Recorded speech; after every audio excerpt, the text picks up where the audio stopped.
So what I want to do now is go over the problems that I just put online. So these discussions here relate to problems for which there are also some materials in the documents section of the Blackboard site. So you can look to those for the problem and the math as well as to this video.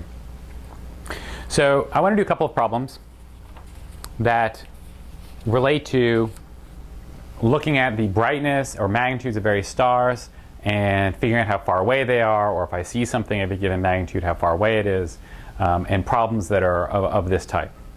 So let's begin with a simple problem. Let's suppose that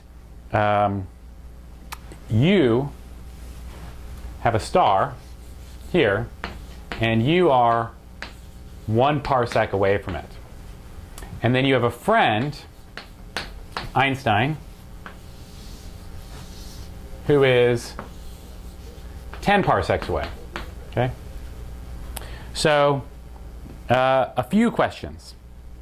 If the first question is, how is the difference in the apparent brightness for you versus for your friend?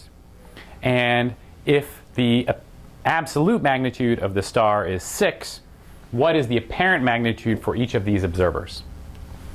So let's begin with the question, how is the apparent brightness different for you as opposed to your friend? How much fainter is it or brighter is it for them than for you? Well, let's remember that apparent brightness is the luminosity of the star over 4 pi times distance squared, where distance is just how far away you are from the star. So your distance is 1 parsec. So we don't know what the luminosity is, let's say, but we know that you're 1 parsec away. So your apparent brightness is L divided by 4 pi, 1 parsec squared. That's U. The apparent brightness for your friend, Einstein, is L over 4 pi times 10 parsec squared, which is equal to L over 4 pi times 1 parsec squared times 1/100th. So I've taken the 10 out, the 10 squared out, that's this 1/100th, and I'm left with L over 4 pi 1 parsec squared. This here is the same as that. So this is equal to the apparent brightness that you see times 1/100th. So your apparent brightness is 100 times larger than Einstein's apparent brightness. Or Einstein's apparent brightness is 1/100th of your apparent brightness.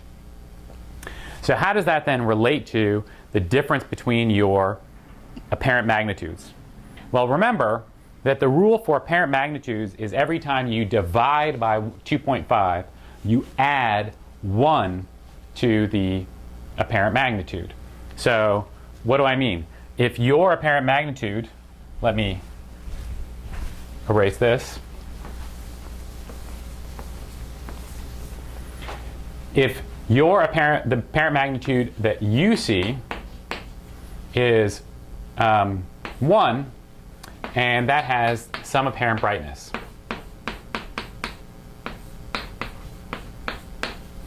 If I divide this apparent brightness by 1 over 2.5,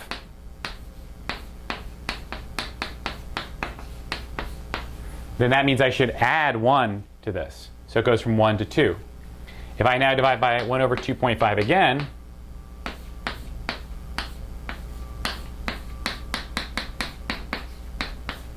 then I add 1 again, and so on. And once I get down to 1 over 2.5 to the 5th,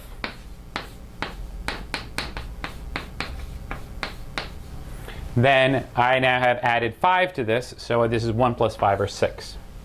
So if I started with your apparent magnitude being 1, then something which is 1 over 2.5 to the 5th would be an apparent magnitude of 6. Well, 1 over 2.5 to the 5th is approximately 1/100th.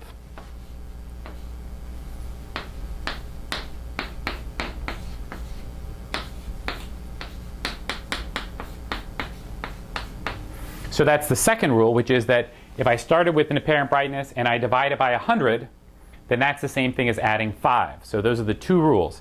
If you divide by 2.5, add 1. If you divide by 100, add 5. dividing by 100 is the same thing as dividing by 2.5 5 times. So that means that whatever my apparent magnitude is, their apparent magnitude should be 5 more.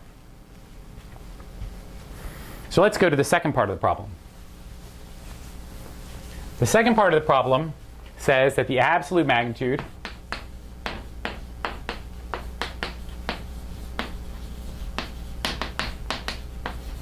m is equal to 6. So if the absolute magnitude is 6, what is your apparent magnitude and what is your friend's apparent magnitude? Well, remember that the absolute magnitude is defined as the apparent magnitude at 10 parsecs. So somebody who is 10 parsecs away from the star has an apparent magnitude which is the same as the absolute magnitude. Your friend Einstein is 10 parsecs away from the star, so if I tell you the absolute magnitude is 6, then the apparent magnitude for Einstein is also 6.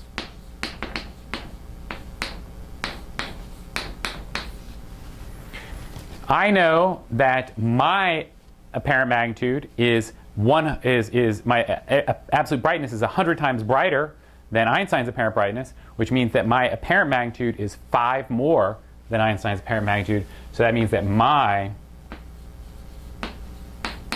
is 6 minus 5, or 1, right?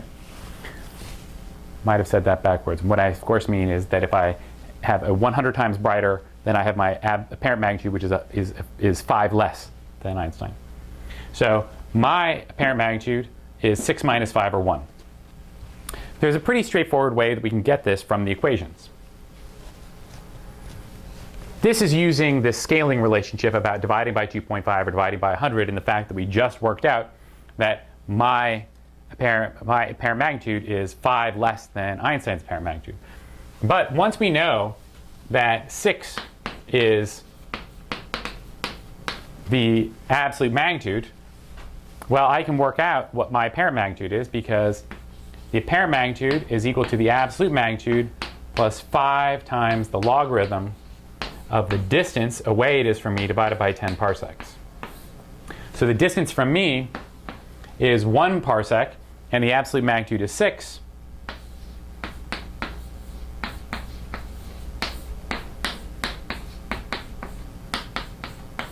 So this is the log of 1/10, that's minus 1. So this is then 6 minus 5, which is equal to 1 again.